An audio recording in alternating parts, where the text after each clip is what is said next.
Всем привет, дорогие зрители! Хотим представить вашему вниманию разбор фильма «Отец», вышедшего в 2020 году и получившему аж 2 статуэтки «Оскар» режиссера Флориана Зеллера. Сразу хочу сказать, что мы считаем, что вы этот фильм посмотрели, и дальше будет много спойлеров, поэтому если вдруг вы фильм не смотрели, поставьте ролик на паузу, посмотрите фильм и возвращайтесь. Этот разбор был создан как результат коллективного просмотра и разбора фильма, в котором принимал участие больше 20 человек в рамках проекта «Интеллектуальный кинотеатр «Жираф». Для чего вам смотреть этот разбор? Мы хотим представить не просто альтернативную версию просмотра фильма «Отец», а показать те инструменты, с которыми вы в дальнейшем сможете по-другому смотреть на книги, фильмы и отыскивать для себя новые смыслы. Мы предлагаем посмотреть фильм двумя способами. Первый способ – это то, как мы обычно смотрим фильм, прямую сюжетную линию. Второй способ – посмотреть на фильм через метафоры и метафорическое мышление. Давайте сразу оговоримся, что те метафоры, те символы, которые мы будем приводить, мы не претендуем на их истинность, вы можете с этим быть не согласны, будем рады вашим комментариям, и, возможно, именно ваши комментарии и наблюдения лягут в основу наших будущих роликов. Человеку свойственно пытаться узнать что-то о себе. И особенно наше давнее желание заглянуть в будущее. Отсюда интерес к фантастическим фильмам, отсюда интерес к различного рода предсказаниям и желание изобрести машину времени. Ведь как здорово было бы, если бы мы могли хоть немного приоткрыть завесу времени и увидеть, что там дальше, что будет с нами, с обществом, с нашими близкими. Канадский философ и культуролог Маршалл Маклуин утверждает, что такая возможность уже есть. Среди нас уже есть люди, способные видеть будущее. И нет, это не гадалки и не предсказатели. Он называет их художники. Художник улавливает смысл культурного и технологического прорыва за десятилетия до того, как реально проявляется его трансформирующее влияние. Он строит модели, или Ноев ковчег, для встречи грядущего изменения, говорит Маршалл Маклуин. Художник – это общее название для деятелей искусства. Тех, кто рисует, для композиторов, поэтов, писателей, сценаристов фильмов и кинорежиссеров. Именно этот аспект нового искусства рекомендуется тщательно изучать бизнесменам, желающим удержаться на плаву, а также всем тем, кто не хочет остаться неудел в ближайшие 10-20 лет. Но как найти таких людей, которые способны видеть изменения задолго до их проявления в нашей жизни? Возможно, такими людьми являются некоторые режиссеры, которых можно назвать великими, то есть способными видеть начало паттерна изменения до его проявления в нашей жизни. Давайте попробуем на примере фильма «Отец» увидеть, как будущее может приоткрыть завесу тайны для внимательных зрителей, а заодно немного больше узнать о задумке режиссера. Мы считаем, что один из таких художников – Флориан Зеллер, снявший фильм «Отец». Стоит отметить, что фильм «Отец» – это дебют в кинематографе этого режиссера, то есть до этого он ставил пьесы в театре, и этот фильм получил сразу 2 статуэтки «Оскар», и мы считаем, что это неспроста. Как я уже сказал, это дебют Флориана Зеллера в кинематографе. Это театральный сценарист и режиссер, много лет посвятивший труду в театре. Нам следует ожидать высокого внимания к деталям от режиссера с подобным опытом. Каждый кадр следует рассматривать как сцену, в которой нет лишних элементов. Каждая статуэтка, картина имеет значение. Пьеса «Отец» была написана аж в 2012 году и уже много лет ставится в крупнейших театрах мира. Мой голос будет отвечать за основную сюжетную линию фильма. То, как мы привыкли смотреть кино. Если бы вы меня спросили, о чем, собственно, фильм, я бы ответил, что фильм про пожилого человека, страдающего деменцией, и его дочь, которая ухаживает за ним. Болезнь все прогрессирует и прогрессирует. И со временем он перестает понимать, что происходит, и в какие-то моменты даже не узнает дочь. В какие-то моменты нам покажется, что группа лиц, некого ПГ, просто пытается отобрать квартиру у старика. И в конечном итоге бедного Энтони просто сдают в дом престарелых. Давайте посмотрим, что буквально происходит на этих кадрах. Женщина идет по улице в гости навестить пожилого отца. С другой стороны, если мы будем считать, что в этом фильме нет случайных элементов, и каждый кадр мы будем рассматривать как театральную сцену, то давайте присмотримся внимательнее. Во-первых, мы слышим музыку. Женщина идет под музыку. Откуда эта музыка? Это музыка из фильма «Король Артур». Это первый момент. Потом посмотрите на слайд в правый верхний угол. Это то здание, в которое направляется Энн. Что напоминает вам это здание? Оно визуально разбито на две части. Одна, которая ближе к нам, фронтальная, и задняя часть. И можно предположить, что та часть, которая ближе к нам, мы на ней видим как будто бы два купола. Это что-то похожее на храм. А задняя часть, на ней какие-то трубы, это что-то, можно сказать, противоположное храму, что-то связанное с огнем, дымом и так далее. Также через дорогу мы видим магазин цветов, там надпись Flowers, и этот магазин нам еще пригодится, мы его пока просто запомним.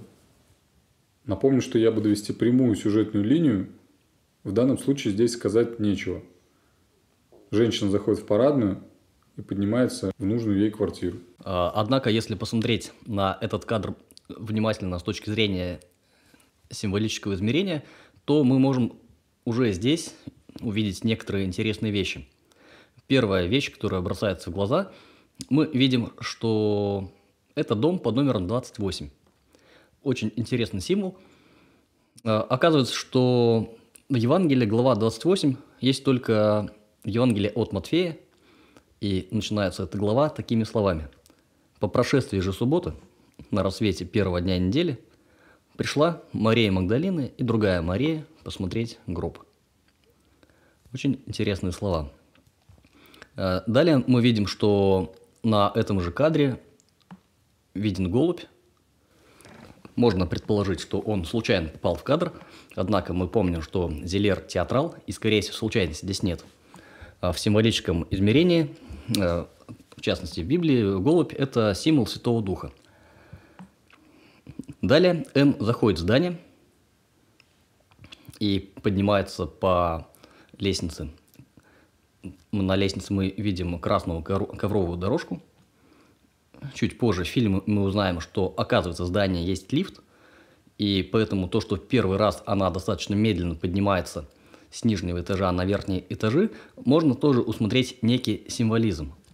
Возможно, это отсылка к тому, что наше сознание, структура нашего сознательного и бессознательного считается слоистой структурой, и иногда неким бессознательным компонентам нужно время, чтобы подняться к верхним этажам сознания. Мы видим, что Энн поднимается по лестнице, она зашла с улицы. Энтони – это скорее житель верхних этажей здания. В нашей интерпретации одним из значений или одна из ролей Энтони будет роль сознания или эго, которое считает, что оно все контролирует, оно властно над всем организмом. Однако мы знаем, что сознание властно далеко не надо всем.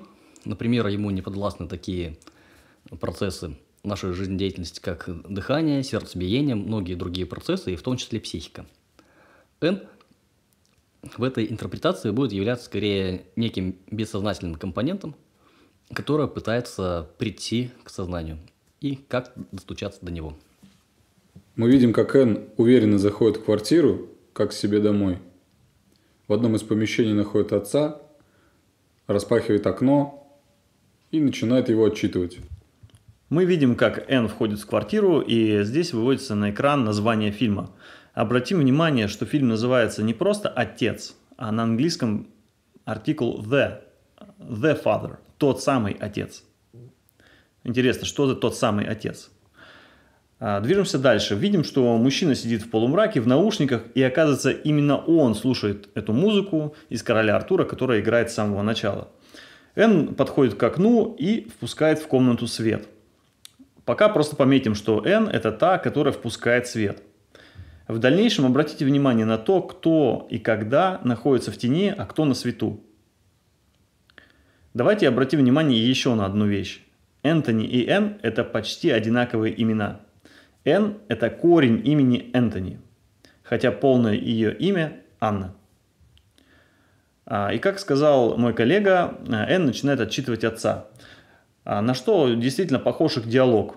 Похож ли этот диалог на разговор дочери с отцом? Или наоборот? Больше похоже на то, что мать отчитывает ребенка за что-то. Энтони говорит: я ничего не делал, ничего не произошло, как ребенок, который хочет скрыть свою оплошность. Также заметим, что Энтони утверждает, что это его квартира. Он говорит, что ему никто не нужен. Давайте вспомним, что все действие в фильме происходит внутри квартиры, и пределы квартиры покидает только Энн. Она приносит ему продукты из магазина в эту квартиру. Что-то из внешнего мира, куда Энтони не имеет доступа. За весь фильм его не показали вне помещения или такси ни разу. Дальше по сюжетной линии мы видим, за что Энн отчитывает отца. Якобы за то, что он нахамил сиделке. При этом мы видим вполне здорового мужчину пожилых лет, который вроде бы понимает, о чем он говорит, и находится полностью в сознании.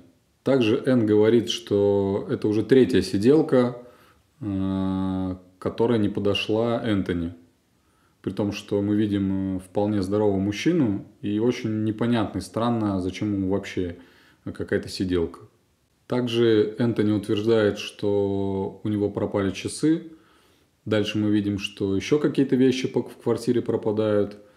И можно задуматься о том, что все-таки, может, эта сиделка украла часы и вещи и пытается продать их потом на Авито.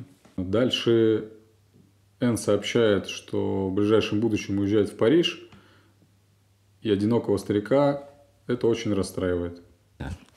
Фрагмент заканчивается тем, что Энн уходит на улицу, а Энтони смотрит из тусклой комнаты через узкий просвет в окно.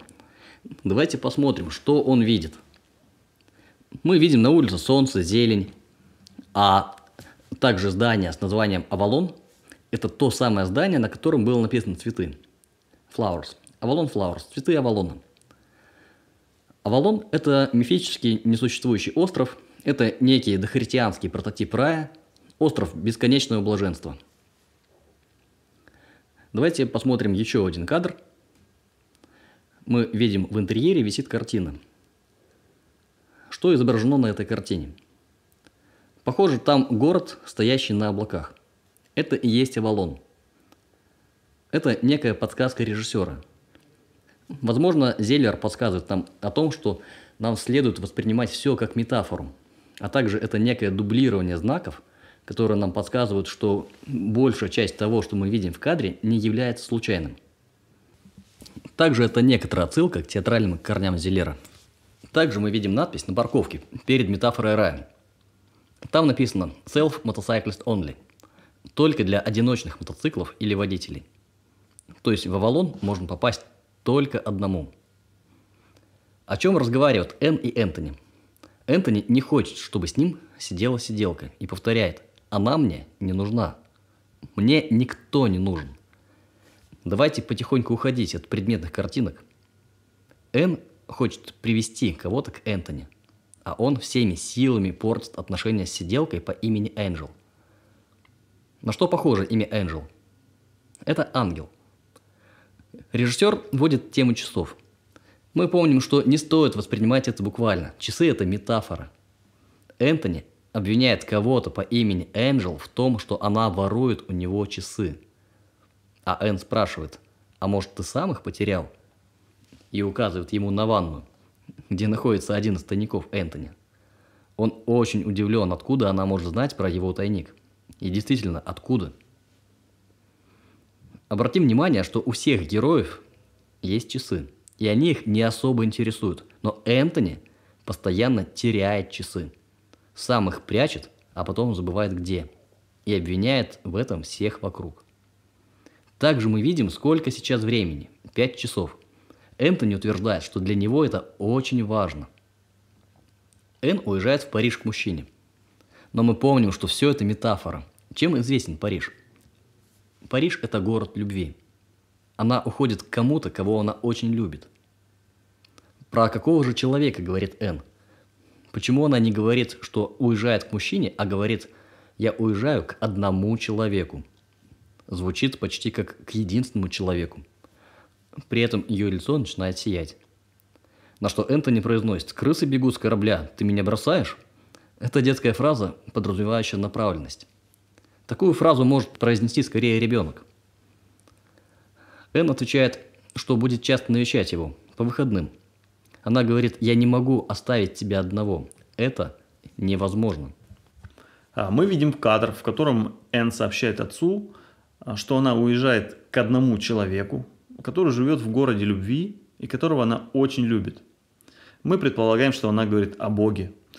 Также вспомним, что Энн постоянно приносит курицу с улицы, куда Энтони не имеет доступа. То есть буквально Энн приносит пищу для Энтони из рая. Также именно Энн является тем человеком, который впускает свет в комнату, в которой сидит Энтони. Несколько раз за фильм она раздергивает шторы и впускает яркий свет. Свет понимания и сознания. Давайте повнимательнее посмотрим на кадр. Что еще мы видим? Мы видим 3 полки с книгами. Давайте рассмотрим, какие книги стоят на этих полках. Что стоит на самой верхней полке? Там мы видим такие книги, как «Паттерн» и «Великие идеи». На нижней полке вся полка состоит из книг некого писателя П.Д. Джеймс. Мы погуглили, это женщина. Давайте посмотрим, о чем пишет этот автор. Все ее книги про убийство, смерть, мистику и преступления. А на средней полке мы видим электротехнику, рост городов, урбанизация городов. Ничего не напоминает такое расположение? Великие идеи, смерть, а между ними города. Если мы посмотрим на это расположение как на семиотические знаки, как подсказку Зилера, то мы можем увидеть наш мир. Мир людей, которые находятся между смертью и великими идеями, между адом и раем. Также имя Джеймс – это имя одного из главных героев фильма. И раз уж мы сегодня начинаем смотреть на этот фильм символами, то давайте посмотрим, что означают имена в фильме. А имена здесь кажутся очень непростыми. Мы не поленились, покопались и нашли, что означают имена, которые здесь указаны. Давайте с ними познакомимся. Энн, это же Анна, означает благодать, Божью милость или Мать Богородицы. Люси или Лукия – это свет. Также есть значение этого имени как рожденная на рассвете при дневном свете. Интересно, что имя Люси и свет удивительно похожи на другое имя. Имя Люцифер, падший ангел. Немного позже нам эта информация пригодится. Имя Пол – это одна из производных имени Павел. Мы помним евангельские истории, там был некий апостол Павел. Лора означает «увенчанная лавром». Энтони, или похожее имя Антоний, это основатель отшельнического монашества. Джеймс, он же Яков, означает «захватчик», «последователь», тот, кто борется с ангелом. Сара, властная, означает «властная», родоначальница. В Ветхом Завете это жена Авраама, мать многих детей. Кейт или Екатерина означает «вечно чистая, непорочная, благопристойная». Билл или Уильям означает «шлем» или «защита». Также мы знаем английское значение этого слова, которое может означать «счет». Энджел означает «вестница», «ангел» или «посланник». Дальше режиссер специально долго показывает нам интерьеры и расположение комнат. Давайте рассмотрим повнимательнее. На этом слайде комната с камином. Камин – это то место, в котором разводят огонь. Над ним висит картина Люси, которая называется «Пируэт». Также мы видим бар с алкоголем. На что похожи двери? Обратите внимание, на них решетки, которые делятся на 6 частей. Больше похожи на решетки тюрьмы. Дальше мы видим кабинет Энтони, в котором он слушал музыку. Что за ковер над музыкальным аппаратом? На нем изображены павлины. Похоже, это отсылка к райским птицам. Это алтарь. Камин, кстати, тоже алтарь, но не божественный. На следующем слайде мы видим комнату Энтони. Света не так уж и много в этой темной комнате. Зато здесь много вещей и есть зеркало. А в зеркале отражается картина, очень напоминающая картину Малевича «Черный круг». Это очень важные кадры. В дальнейшем мы увидим, что интерьеры будут меняться, количество вещей тоже, но расположение комнат будет постоянным. Также мы увидим, что у каждого из участников есть своя комната, в которой он находится дольше всего, а есть комнаты, в которые некоторые участники никогда не заходят. Как вы думаете, раз в фильме одни метафоры, метафорой чего может являться вся эта квартира? Кто-то смотрел мультик «Головоломка». В чем идея? Возможно, все это происходит внутри одного человека, а жители этой квартиры – это части психики. Давайте посмотрим этот кадр. Это комната Энтони. Света в комнате не так уж много, зато в комнате много вещей. Есть зеркало. В зеркале интересно отображение. В зеркале мы видим отображение картины, которая очень напоминает одну из картин Малевича под названием «Черный круг». Единственное, что в зеркале эта картина инвертированная. Мы видим инверсию. Круг белый с черным фоном. В оригинале круг черный. И похоже, что это тоже не случайный символ. С символикой Малевича и кубизма вообще мы будем сталкиваться. Мы увидим и черный квадрат, и черный крест. Это три самых знаменитых картины Малевича, которые по задумке должны были бы быть частью одной картины.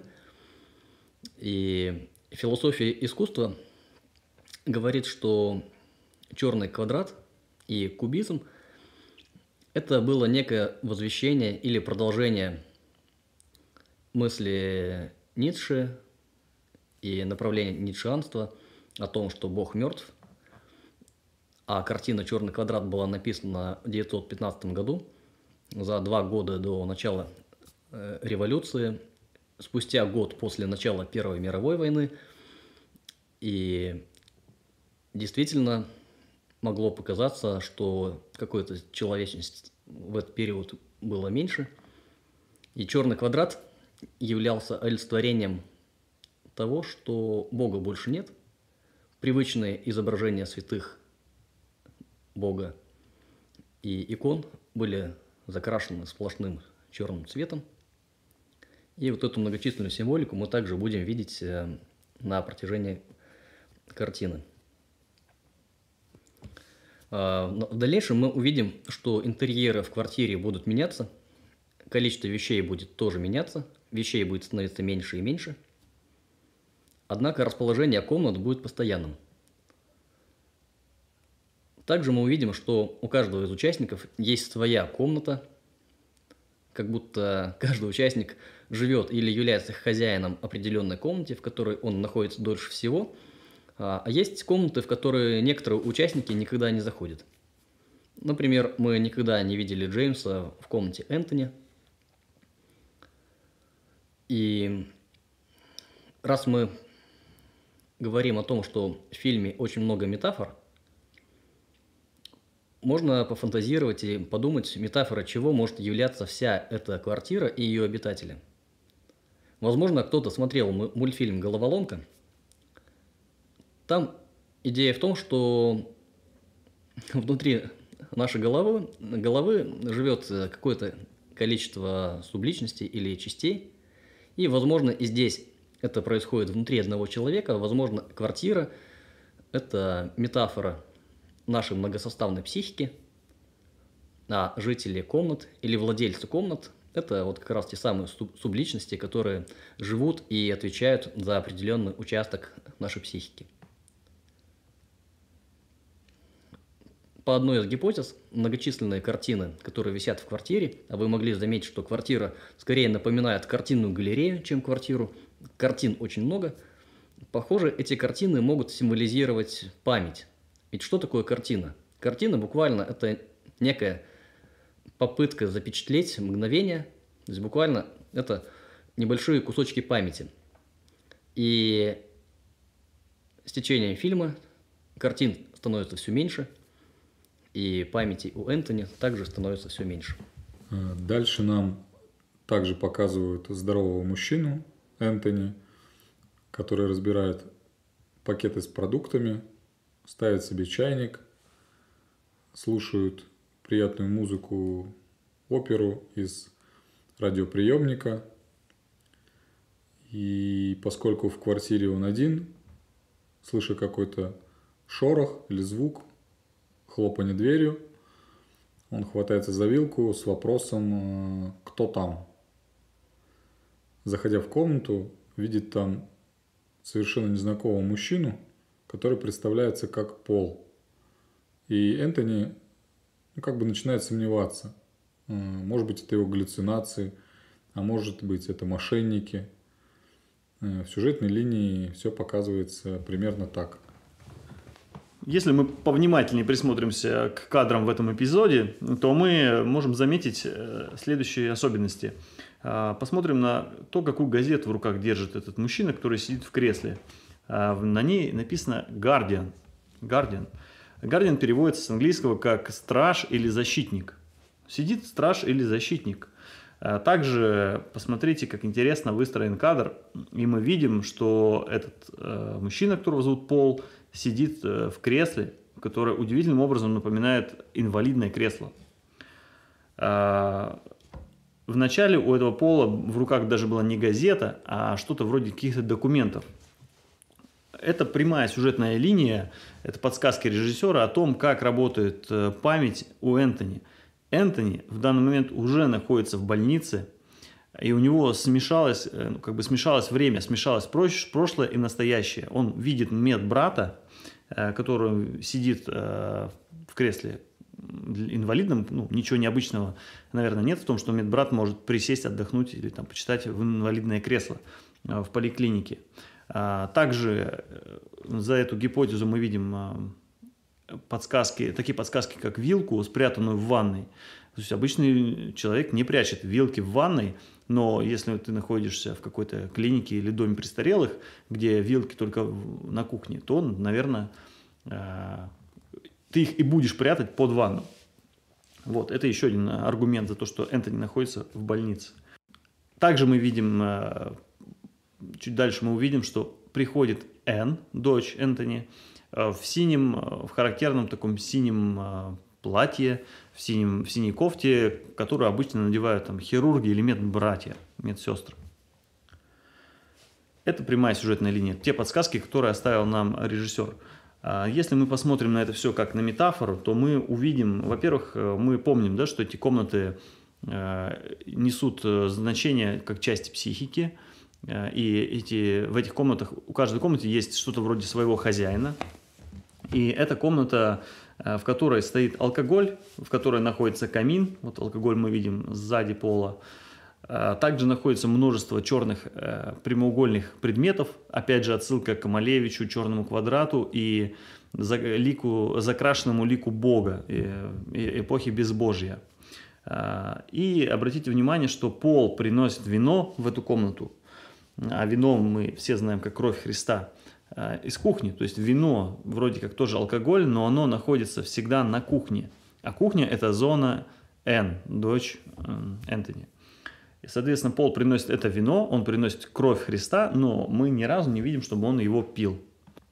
Такое ощущение, что по линии метафоры Пол защищает либо от кого-то эту комнату, либо чтобы кто-то не вошел в нее, либо чтобы кто-то из нее не выходил. То есть он защитник, страж этой комнаты. Он не похож на владельца этой комнаты. В какой-то момент Пол предлагает Энтони выпить. Он идет на кухню и говорит: вам может быть воду или сок, а сам наливает себе вино при этом. Стоит отметить, что в фильме вода играет важную роль. Мы ее несколько раз видим в кране, как ее наливают в чайник, она просто течет, и в какой-то момент вода в кране заканчивается, начинает капать, и после этого мы видим как бы уже развитие событий такое трагическое по прямой сюжетной линии. То есть вода в фильме символизирует жизнь. На этом кадре или в этом фрагменте фильма мы видим, как Энтони смеется. Его смех похож на невротический смех. Вообще смех считается признаком избегания понимания. Часто мы смеемся для того, чтобы не понять. Ведь понимание – это достаточно энергозатратная функция организма, и чтобы не тратить большое количество энергии, иногда нам бывает проще посмеяться. Пол говорит: «Это не ваша квартира, Энтони. Это наша квартира. Вы живете у нас. А мы помним, что по одной из версий Энтони – это метафора нашего эго-состояния. И эго – это та часть нашей психики, конечно, которая все считает своим. Конечно, Энтони считает квартиру своей. Он решительно не готов ее кому-то отдавать. Он готов драться за свою собственность, забывая или не замечая того, что и вещи, и картины постепенно уходят, и память постепенно уходит, и это лишь означает, что он совсем не является собственником этого и не способен как-либо это контролировать. Энтони начинает кричать: «Я свою квартиру никому не отдам». И давайте обратим внимание, в какой комнате происходит вспышка гнева Энтони. Опять мы видим очередную вспышку гнева, и опять она в одной и той же комнате. Это комната с камином, это комната с алкоголем и комната, которую можно назвать комнатой кубизма. Мы уже можем немного приоткрыть карты и сказать, что это похоже, что эта комната – это комната греха. В этой комнате происходят все смертные грехи, 7 смертных грехов, и один за другим режиссер нам показывает эти грехи. Энн говорит в начале фильма, что она впадает в отчаяние. Это один из смертных грехов. У Энтони случаются вспышки гнева. Джеймс будет бить Энтони в этой комнате. Также мы чуть позже увидим похоть в исполнении Джеймса. Один за другим грехи появляются, и появляются именно в этой комнате, в комнате с камином, в комнате, наполненной символизмом кубизма, и в комнате, наполненной черными квадратами и крепким алкоголем. Тут в сюжетной линии мы видим, что в квартиру заходит женщина и начинает утверждать, что она Энн. Но ни Энтони, ни зрители не узнают ее, потому что это совершенно другой человек. Также персонаж, который называет себя Пол, забирает у нее пакет с курицей и исчезает в одном из помещений квартиры. И очень непонятно с первого взгляда, что происходит. Это обман. Энтони пытаются обмануть на квартиру или что-то непонятное. Мы видим, что приходит женщина, которая называет себя Энн, хотя она совершенно не похожа на Энн, однако она ведет себя как дочь Энтони. И это действительно странно, ведь Энтони, некоторое время посомневавшись в том, кто перед ним, в какой-то момент мы видим, что он признает в этом постороннем человеке, буквально через несколько минут общения, он признает в ней свою дочь и начинает с ней общаться как со своей дочерью, начинает с ней делиться своими переживаниями. Почему это происходит? Когда мы смотрели кадры с полкой с книгами, на верхней полке мы видели книгу «Паттерн». И, возможно, это одна из подсказок. Зеллер говорит, не нужно обращать внимание на актеров, не обращаем внимания на предметные картинки, а смотрим на то, в каких отношениях друг с другом выступают роли, какие паттерны проявляются. Ведь действительно мы видим, что Энн играют разные актрисы, но и зритель, и Энтони понимают, что это одна и та же роль, смысловая роль одна и та же. В дальнейшем мы увидим такое же замещение ролей у Пола и Джеймса. Мы увидим Джеймса в теле Пола и удивимся, почему Пол себя ведет как Джеймс, и мы понимаем, что это Джеймс. Мы узнаем его паттерн. Еще раз скажу, Зеллер призывает нас обращать внимание на паттерны и не обращать внимания на предметные картинки. Обращай внимание только на смысл. Да, мы видим, что приходит женщина, которая называет себя Энн и выглядит совершенно иначе. Но давайте вспомним, где мы уже видели эту женщину. Мы ее видели в самом конце фильма. когда Энтони находится в доме престарелых, и он разыгрывается сцена что-то вроде гибели эго Энтони. Он преклоняет свою голову к ней на грудь. Это именно та сиделка. Это подсказка Зелера о том, что Энтони прямо сейчас уже находится в доме престарелых. Это приходит сиделка, она приносит какие-то продукты. Но Энтони, мы уже знаем, что память Энтони работает особенным образом. Он живет, получается, в двух измерениях. Он живет в прошлом и в настоящем. То есть он живет в своей голове в прошлом. У него, как он говорит, два времени. Одно на руках, другое в голове. Он живет в прошлом, в своей квартире, но в настоящем он находится уже в доме престарелых, и он пытается как бы совместить эти два мира, скрестить их. И его уверенность, чрезмерная самоуверенность, он не готов слушать никого, он не готов ни с кем соглашаться. Он говорит, что он вполне еще способен думать, он вполне самостоятельный человек, и лучше вас всех знает, как обстоят дела. И вот эта его привычка мешает Энтони увидеть, что сейчас происходит, что он живет уже в другом времени. Да, давайте еще подробнее посмотрим на то, как же выглядит эта женщина, что на ней надето. Ну, во-первых, мы видим, что на ней, как и на всех участниках этого фильма, есть часы. Они есть у всех, кроме Энтони. Часы здесь такой многосоставный символ, в том числе он символизирует движение времени. Энтони постоянно теряет времени, он теряет куски времени своего. Это такая у него функция памяти, то есть пропадают куски времени, которые создает память. Да. И если мы присмотримся к внешности этой женщины, Н, то мы увидим у нее 3 кольца. Сейчас вот на этом слайде это знаменитые знаки триединства. 3 кольца, 3 круглых предмета, фигура. Это древнейший символ, который символизирует божественное начало. То есть это такой вестник Бога пришел к Энтони в метафорической плоскости. Мы уже говорили о том, что вещей в квартире становится меньше. И давайте посмотрим вот эти 2 слайда в подтверждение наших слов. Действительно, это одна и та же комната. Количество вещей постепенно уменьшается.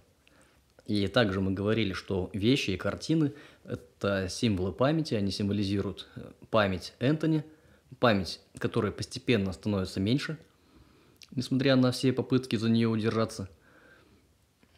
И это некий намек Зелера о том, что болезнь, деменция прогрессирует, и к концу фильма вещей в квартире почти не останется.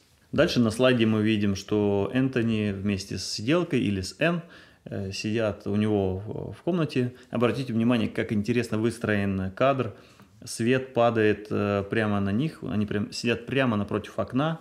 И мы уже акцентировали внимание на свете. Свет в метафорическом поле – это свет понимания, который, в общем-то, приносит ему Н. Это такой посланник Бога, как мы видим. Н – это посланник Бога, который приносит Энтони свет понимания. И мы видим, что Энтони в этой комнате успокаивается, и за весь фильм он в первый раз задает вопрос, а не утверждает. Он спрашивает: «Это же моя квартира, Н? Это же правда моя квартира?» На что, конечно, Н ему ничего не отвечает, потому что они находятся уже в госпитале.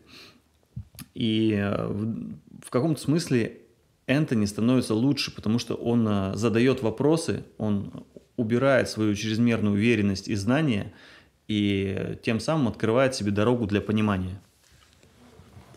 В этом месте фильма мы видим, что интерьеры меняются, цвета стен меняются, мебель, вещей становится немного меньше. Куда-то они, видимо, все же пропадают. Давайте посмотрим на этом кадре, во что одета Энн. Нет, это не платье от кутюр, как могли многие подумать. Очень похоже на синюю форму медсестры. То есть это явно некая отсылка к униформе. Униформа врача. И, похоже, это еще одна подсказка о том, что Энтони уже давно находится в доме престарелых. Давайте посмотрим. На входе стоит корзина с зонтами. Там достаточно большое количество зонтов. Вопрос, зачем пожилому человеку, который живет один, такое количество зонтов в прихожей? А чуть дальше мы увидим, что и в кабинете также находится некоторое количество зонтов. Очень странно для квартиры одинокого человека. Также в кадре мы видим голубя, чуть дальше мы увидим еще одного голубя. Голубь, во-первых, это древнехристианский символ Святого Духа. И также голубь нам известен как некий почтовый агент. А что делает Н? Н приносит письма в комнату. Н – это та, которая обеспечивает связь с внешним миром, к которой у Энтони нет доступа. И мы можем обратить внимание, что многие герои фильма, кроме Энтони, разговаривают по телефону. Телефон – это некое устройство связи с тем, кто находится вне квартиры, но Энтони за весь фильм ни разу ни с кем не общается, потому что у Энтони такого доступа нет. Это делают Пол и Энн. А мы помним, что внешний мир, вне квартиры, мы его определили как некую метафору рая, что-то, что сознанию напрямую недоступно, и сознание с этим может иметь контакт только через посредников, таких как Н. Н по телефону имеет прямую связь со внешним миром. Мы видим, как в квартиру приходит молодая девушка. По сюжету можно догадаться, что это сиделка. И в процессе Энтони почему-то узнает в ней свою младшую дочь Люси. Мы видим, что приходит девушка, которую пригласила Энн, которая вроде как сиделка. Но у меня вопрос к вам, к зрителям. Похожа ли она на сиделку? На мой взгляд, она не очень похожа на сиделку. И когда Энтони спрашивает, а в чем заключается ваша работа, чем вы занимаетесь, Лора говорит, что она помогает тем, кому нужна помощь. Ну, можно сказать, что она сиделка. Но если, например, мы в религиозном контексте рассмотрим эту ситуацию, то кто приходит к тем, кому нужна помощь, и помогает им? Ну, это может быть ангел, спаситель, Бог, например. Энтони предлагает Лоре выпивку и обнаруживает, что у него нет часов. Уходит за часами, снова мы видим, да, что у него нет часов, и он снова потерял свое время где-то, и возвратившись, он говорит, что у него всегда было две пары часов, одна на руке, другая в голове, что как раз-таки является, опять же, подсказкой о том, что Энтони живет в двух измерениях временных. То есть его память работает особенно в двух плоскостях, в прошлом и в будущем. Ну и так как он живет и в прошлом, и в будущем, то, конечно, он в этой женщине узнает свою дочь Люси. Кстати, Люси, значение имени Люси – несущая свет. Так вот, Энтони предлагает ей выпивку. Это все, конечно же, происходит в комнате с камином, в комнате греха и дьявола, можно так сказать. И также, то есть это грех чревоугодия. И также Энтони выдумывает, что он умеет танцевать чечетку, начинает отбивать что-то вроде чечетки инженера. И это грех гордыни.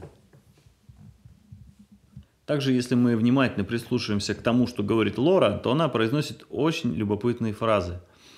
Например, она произносит на предложение Энтони, на вопрос «Энтони, что вы будете пить?», она отвечает «Я тоже, что и вы». И можно подумать, что она говорит «Я буду тоже, что и вы», но можно рассмотреть эту фразу в другом контексте и услышать ее как «Я то же самое, что и вы». И теперь одна из кульминационных точек фильма и, в принципе, очень эмоционально насыщенная сцена. Давайте посмотрим на этот кадр и попробуем что-то в нем увидеть. Давайте попробуем обратить внимание на освещение. Что вы видите на экране? Сначала может показаться, что светом выложен крест, что Н стоит в центре креста. Но если присмотреться чуть более внимательно, например, отойти подальше, мы сейчас попробуем уменьшим это изображение, и, возможно, станет более явно. И можно еще посмотреть на то, как выложены предметы, особенно в левой части экрана, как стоят предметы, то вдруг мы можем увидеть что-то похожее на крылья. Похоже, N стоит в центре крыльев. И это подсказка, еще одна подсказка режиссера о том, кто такая N. В символической линии фильма N – это ангел. И вот этот момент, эта подсказка, она очень явная. И N – это не просто ангел, а что происходит дальше? Мы видим, что N роняет кружку, падает, она буквально опускается на колени, пытаясь собрать осколки этой кружки. И мы в этой картине можем увидеть не просто ангела, а падшего ангела. И мы помним, кто такой падший ангел. И вот эта сцена, где N падает на колени, она является предзнаменованием следующей сцены, следующего кадра, в котором появляется он, Джеймс. В данном кадре по сюжетной линии появляется новый персонаж по имени Джеймс, который состоит в каких-то отношениях с Энн. Это то ли муж, то ли подельник, с которыми они хотят отобрать квартиру у Энтони. Мне, как зрителю, становится не совсем понятно. В следующем эпизоде появляется Джеймс. Давайте пока обратим внимание на то, что Джеймс приходит из комнаты с камином. Позже мы увидим, что Джеймс очень вольготно себя чувствует в этой комнате, и он является как бы хозяином комнаты с камином, алкоголем и множеством квадратов черных. Также все практически время Джеймс проводит в комнате с камином. Когда Энн разговаривает с Джеймсом, она держит какой-то прямоугольный предмет в руках. Это отсылка режиссера к теме кубизма, к эпохе безбожия. Подсказка от Флориана Зеллера. Приход Джеймса – это продолжение эпизода с падшим ангелом, который был до этого. Энн сообщает Джеймсу, что она нашла сиделку Энтони, и, кажется, они поладят. На что Джеймс уточняет, а сколько ей? Имея в виду, сколько ей лет. Энн, смутившись, спрашивает, а зачем тебе это? И уходит. Эта сцена очень похожа на похоть со стороны Джеймса, и это неудивительно, так как Джеймс является владельцем комнаты греха. Давайте внимательно поразглядываем Джеймса. Во что он одет, как выглядит и как ведет себя. Начнем с одежды. Джеймс одет в костюм, строгий деловой костюм, на нем острые туфли. И если присмотреться, мы увидим достаточно острое строение туловища, острые черты лица, угловатые. То есть он такой весь острый, резкий, угловатый. Кого-то напоминает? Ну, мы можем вспомнить подсказку Флориана Зеллера в самом начале фильма, полка с книгами писателя Джеймса, которая писала в основном о убийствах, пытках и аде. То есть это отсылка к аду, так мы его определили. Можем сказать, что Джеймс олицетворяет собой теневую часть психики, которая в религии описана таким концептом, как грех. Давайте повнимательнее рассмотрим этот слайд. Мы помним, что раньше здесь стояла пианино, мы видели шахматы. Сейчас мы видим, что стоит вместо пианино. Там стоит тумбочка, там стоит крепкий алкоголь на тумбочке. Над тумбочкой висят картины. Картины похожи на дантовских чертей, то есть явно какие-то отсылки к аду Данте. Бутылки тоже кубической формы. И на тумбочке изображены то ли кубы, то ли стрелки вниз, указывающие на нижние миры. И даже лампа, даже настольная лампа, она кажется несколько угловатой. Это кубизм. один из самых известных представителей кубизма – это Казимир Малевич. И по одной из интерпретаций черный квадрат Малевича – это закрашенный лик Бога, который символизирует то, что Бог умер для общества, общество находится без Бога. И давайте вспомним, как выглядит сам Джеймс, его костюм, туфли, резкие угловатые черты лица и поведения. Буквально на этом слайде мы видим алтарь смерти Бога. И также можно вспомнить, что именно в этой комнате происходят все вспышки гнева, уныния, похоть, чревоугодие, зависть, гордыня. И все уже, наверное, догадались, что это комната греха. На этом слайде мы видим, что Энн пошла возвращать часы Энтони в который раз. Энтони потерял свои часы. В прямой сюжетной линии мы можем сказать, что, скорее всего, Энтони уже находится в доме престарелых. И, потому что нет смысла дома прятать вилку в ванну, ты можешь всегда взять на кухне, а в доме престарелых, возможно, такой возможности нет. И мы видим, что наше эго прячет в самых секретных местах, самое дорогое для себя – это время, часы и оружие, вилка. Он прячет от себя жизнь и смерть, и сам же забывает об этом. То есть мы забываем и о жизни, и о смерти. Льюис Кэрролл вводил символ часов как символ времени, потерявшего смысл. По ходу фильма мы видим, что фильм начинается с 5 часов вечера, и время на часах как бы идет вперед. В данном эпизоде времени уже 8 часов, но Энтони об этом не знает, потому что его время потеряло смысл. В данном кадре по сюжетной линии мы видим, как Энн везет отца в больницу на прием к врачу.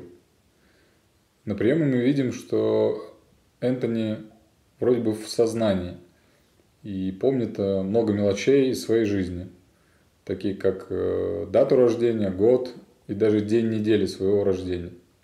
Несмотря на это, врач делает диагноз, что Энтони становится все хуже и хуже. И говорит, что если будет необходимость, чтобы Энн звонила ей.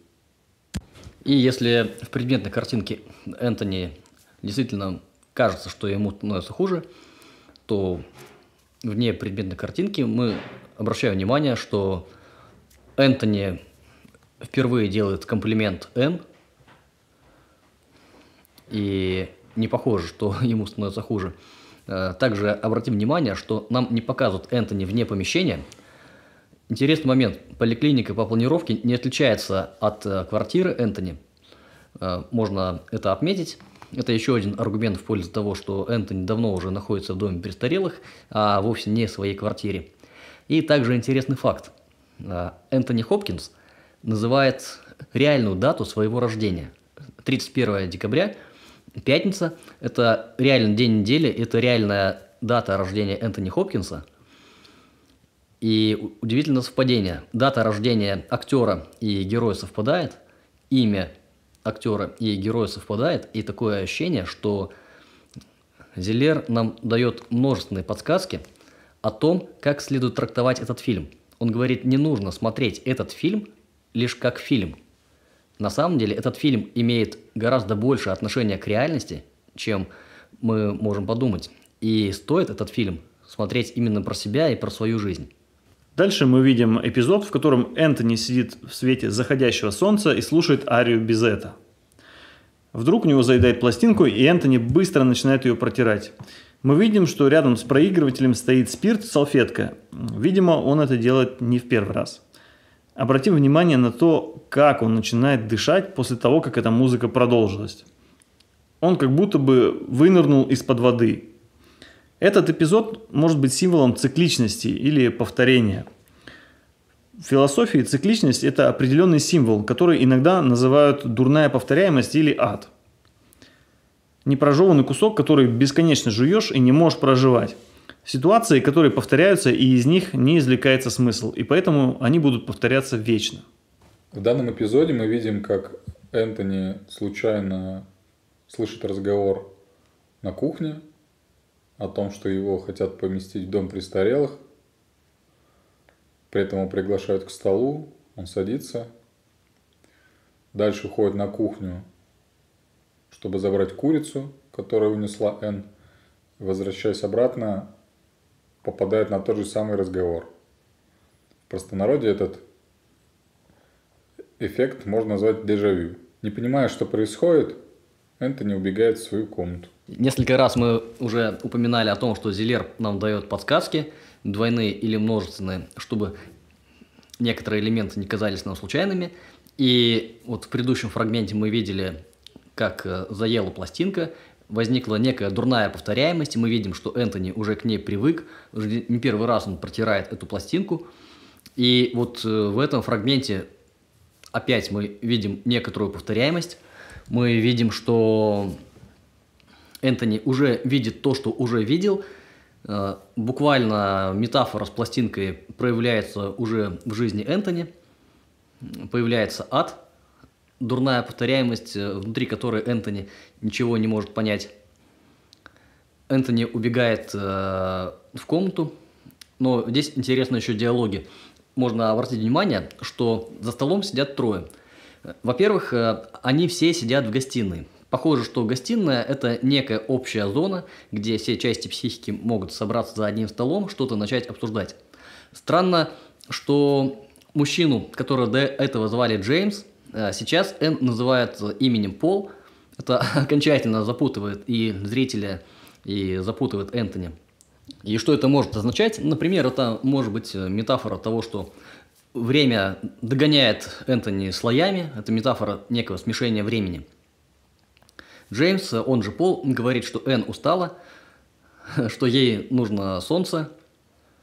И Энтони говорит, что почему бы тебе не взять ее и не отдохнуть, на что Джеймс усмехается и говорит, мне иногда кажется, как будто ты это всерьез. И давайте обратим внимание, что вино пьет только Джеймс. Джеймс не ест курицу совсем, курицу едят другие участники трапезы, а Джеймс пьет вино, притом в достаточно больших количествах, буквально он поглощает вино бокалами. На следующем кадре мы видим, как напор воды постепенно иссякает, капелька за капелькой, и прекращается совсем. А вода, похоже, что вода в фильме – это метафора некого источника жизни. Несколько раз за фильм мы видим хороший напор воды, воды льется много, она льется, и Энн пьет именно воду из стакана. И давайте вспомним тот момент, когда Энн разбивает стакан перед появлением Джеймса. И похоже, ведь стакан – это некая форма для жизни, это форма для воды, и вот эта форма, которая держала жизнь, она осекает, и в этот момент появляется Джеймс. Дальше мы видим, что вещей в квартире становится все меньше и меньше. Нам медленно показывают все детали, чтобы мы могли в этом убедиться. Мы видим коробки для переезда, но переезда никакого не будет. Мы просто увидим пустую квартиру в конце фильма. И если вещи и картины в квартире – это метафора памяти и знания о себе, то они исчезают. А сама квартира является метафорой психики. И мы видим, с одной стороны, что Энтони становится все хуже и хуже, он теряет части своей личности, деменция прогрессирует, человек болеет. Но с другой стороны, мы можем заметить явные улучшения. В чем? Например, Энтони делает комплимент Энн. А в данном эпизоде, в первый раз за весь фильм, Энтони самостоятельно раздергивает шторы и впускает свет в комнату. В следующем эпизоде мы видим, как в картине снова появляется Пол. При его появлении сиделка Лора удаляется, и Пол хочет о чем-то важном поговорить с Энтони. Все это заканчивается тем, что Энтони получает пощечины, и Пол избивает беззащитного старика. Очень интересные кадры. Заходит то ли Пол, то ли Джеймс, и мы уже говорили о том, что иногда актеры меняются, но при этом паттерн отношений между этой ролью и Энтони, он остается прежним. И мы видим, что актер заходит, которого раньше звали Пол, но по манерам поведения, по характеру и жестам мы очень явно угадываем, что это никакой не Пол, это Джеймс. Он ведет себя агрессивно, хочет о чем-то поговорить и достаточно настойчиво. Он дает Энтони пощечины. Мы помним, что Энтони – это может быть та часть психики, которую мы называем эго. То есть буквально это были пощечины самотождества или пощечины по самотождеству. А пощечина – это древний христианский символ. Когда христианство призывает подставить другую щеку, это символ понимания. Энтони надавали пощечин, и тут же Энн возвращает ему часы, она возвращает ему время. И как будто бы у Энтони наступает некое просветление. Он говорит: а что произошло? Уже вечер? Ведь как же так? Ведь только что было утро, я еще в пижаме, я еще недавно встал. Энн ему говорит: нет, уже вечер, твое время уже на исходе. По сюжету мы видим, как Энтони становится все хуже и хуже. Он начинает плохо спать и во сне видит свою мертвую дочь Люси. Мы видим, что вещей в квартире уже практически нет.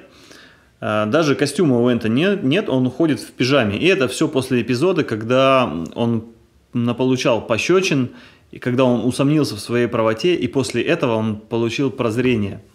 Ему снится сон, в котором он идет в какую-то больницу и видит там свою умершую дочь Люси, о которой уже несколько раз ему вскользь упоминают его дочь и другие люди, но он упорно отказывался верить в то, что она мертва, и спрашивал: а где же она? Но несмотря на то, что как будто бы Энтони становится хуже, да, и вещей в квартире уже практически нет, личность практически разрушена, но он наконец-то начинает понимать, он понял, что Люси умерла, он из прошлого времени переходит в настоящее, он начинает видеть реальность. Давайте посмотрим вот этот кадр.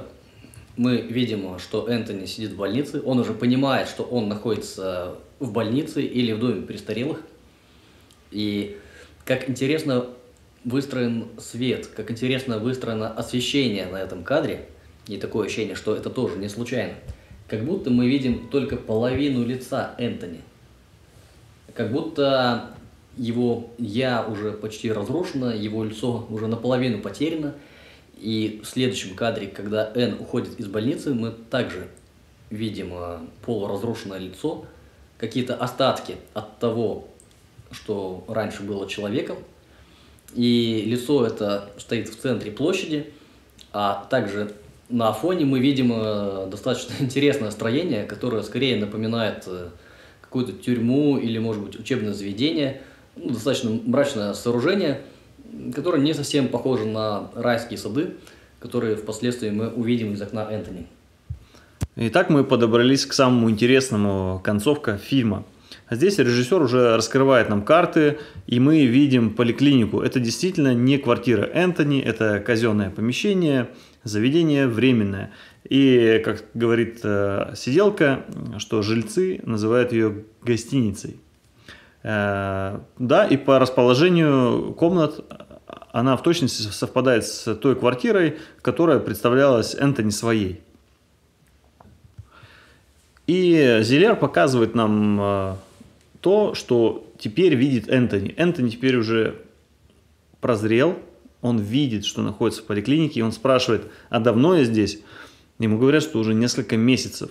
Ему говорит об этом сиделка Энн, которую чудесным образом в начале фильма была на месте его дочери. То есть он уже достаточно давно тут находится, и как бы у него два этих временных пространства были смешаны в одно. Сиделка задает крайне интересные вопросы. «Как спалось?» – спрашивает сиделка. Можно эту фразу воспринять прямо, да, как ритуальную, а можно воспринять в символе христианства. Она как бы приветствует проснувшегося человека. Она говорит о том, что Энтони проснулся. А прозрение, оно связано с символом просыпания. А также очень любопытная следующая фраза сиделки. Она говорит «пора». Интересно, что пора? Ну, если мы говорим про прямую сюжетную линию, то она говорит «пора принимать лекарства», но с другой стороны мы можем, опять же, в религиозном контексте воспринять это как призыв, религиозный призыв «пора», который нам также часто встречается и в песнях, и в различных религиозных писаниях. Также Энтони снова в очередной раз узнает, что Энн находится в Париже, в городе любви, и часто присылает ему открытки. Давайте посмотрим на слайд, на котором изображена открытка. Это женщина, это богиня Венера, богиня плодородия и весны. Не кажется странным, что человек находится при смерти в доме престарелых, а ему присылают дочь открытку с богиней плодородия и весны? Но это еще одна очередная подсказка Флориана Зеллера о том, что вот такое состояние личности или психики, когда мы растеряли все свое знание, уверенность о себе, это может быть началом другой жизни, началом, весной, расцветом чего-то нового, другой жизни. Практически в финальной сцене фильма мы видим, как Энтони остался один в доме престарелых, дочка его там оставила, его практически покидает память, он не помнит, как его зовут, когда он родился, плачет. И, скорее всего, этой сценой можно подвести итог фильма о том, что с нами может случиться то же самое и с нашими родными. И мы также можем остаться в одиночестве, наедине с болезнью. И режиссерская линия говорит о том, что надо быть внимательным к себе и к своим близким. Ну а вне предметной картинки мы можем видеть, что человеку практически уже становится все лучше и лучше, уже почти стало хорошо. В том смысле, что если в начале фильма у Энтони была тотальная уверенность в своей правоте, то сейчас он начинает задавать вопросы, он начинает сомневаться, он спрашивает, задает такие глубоко философские вопросы, а кто я на самом деле? Он называет Энн своей мамой, а если мы внимательно посмотрим на отношения Энн и Энтони, то действительно мы увидим, что они скорее находятся в отношениях мамы и сына, чем отца и дочери. Похоже, что Энтони прозрел, и он начинает называть события и людей по смыслу. Энн – это мама Энтони, а сам Энтони – это ребенок. А кто же тогда сиделка? Возможно, что сиделка – это тот персонаж, который и проведет Энтони в Авалон или в рай. Интересная фраза звучит от Энтони. Он говорит, что я как будто растерял все свои листики на ветру. Такое ощущение, что он как будто чувствует себя голым. И действительно, похоже, с ним наступило некое евангельское прозрение. Мы все помним знаменитую евангельскую фразу «Блаженные нищие духом, ибо их есть Царствие Небесное». И это про то, что в Царствие Небесное, во-первых, можно войти одному, а во-вторых, для того, чтобы туда войти, нужно отказаться от всего. Но от всего имеется в виду, конечно, не какие-то материальные предметы, а нужно отказаться от знаний о себе. И вот эти знания о себе, вот эти все свои листики Энтони уже растерял, и он уже настолько остался в этом смысле голым, что готов войти в рай со своим проводником, с сиделкой, которая олицетворяет Бога или некого проводника в рай. Энтони говорит, что мне больше негде преклонить голову. Эту фразу мы слышали от Энтони уже в середине фильма. Эта фраза – часть евангельской метафоры. Это Евангелие от Матфея, глава 8, стих 20. Иисус говорил, что у лисицы есть норы, у птиц небесных гнезда, а сыну человеческому негде и голову преклонить. И похоже, что движение Энтони от состояния животного – это состояние «мне есть где преклонить голову», это некая отсылка к его квартире или к норе. И это движение идет по сюжету фильма к состоянию человека, к состоянию «мне негде преклонить голову». Энтони уже готов к своему последнему решающему шагу. Интересно, что Энтони говорит, что ему негде преклонить голову, но тут же мы видим в следующем кадре, как Энтони преклоняет голову на грудь сиделки. На груди у сиделки мы видим часы. Часы – это символ времени, обретшего смысл. А сиделка, как мы уже сказали, это может быть некий символ Бога или символ Христа, который проводит Энтони в рай. Ну и подводя итоги фильма, можем сказать следующее. Фильм соткан из противоречий. Нам кажется, что фильм «Отец» — это про Энтони, и что он в фильме «Отец». Но мы видим, что о нем нужно заботиться как о ребенке все больше и больше. И в конце фильма Зилер раскрывает нам карты, когда Энтони называет сиделку матерью. По сюжетной линии фильм начинается с того, что нам показывают совершенно здорового человека, у которого прогрессирует заболевание, и его личность разрушается, ему становится все хуже и хуже, и в конце мы видим практически полный распад личности, уныние и трагедию. Это то, как видит фильм большинство людей, когда идут в кинотеатр.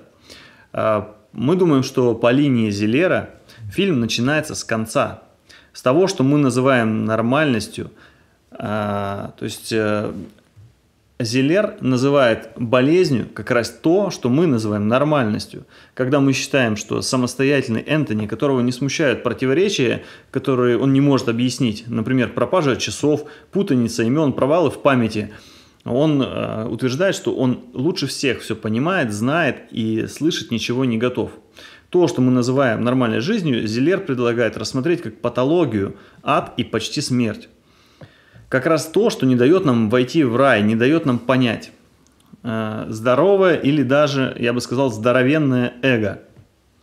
А то, что мы называем концом, Зилер предлагает рассмотреть как начало жизни. Неспроста перед самой смертью Энтони получает открытку из города любви с богиней Венерой, богиней плодородия и весны. С самого начала фильма нас специально запутывают предметами-картинками, чтобы мы увидели явные противоречия. Нам показывают множество символов того, что не нужно буквально воспринимать то, что мы видим. Бог приходит в разных обличиях, ангелы тоже, старик может быть ребенком. Это делает гениальный режиссер, чтобы вывести нас на уровень смысла и понимания. И в заключение хотелось сказать еще пару слов про Зилера. В начале разбора мы говорили про таких людей, которых мы называем художниками. Те люди, которые способны видеть немножко больше, чем видят обычные люди. И мы сказали, что, похоже, Зилер как раз один из таких художников. И множественные мостики, которые Зилер прокидывает между фильмом и реальностью, намекают нам, что, конечно, этот фильм стоит смотреть про всех нас. Этот фильм является отражением того состояния общества, в котором мы сейчас находим. И этот фильм совсем не абстракция. Конечно, он не про какого-то больного человека деменции. Он скорее про то, что наше общество больно, все мы больны своим эгоцентризмом, больны своим стремлением к достижению цели любыми путями. И, возможно, бессознательная Зилера нам говорит именно об этом. Если вам понравился разбор, просим вас поделиться этим разбором с вашими друзьями, возможно, им тоже будет интересно. Также мы хотим напомнить, что мы проводим периодически кинопросмотры и разборы новых фильмов. Внизу этого фильма в описании будет ссылка, перейдя по которой вы можете присоединиться к нашему сообществу, как-то нас поддержать и просто участвовать в наших проектах. Будем рады вас видеть.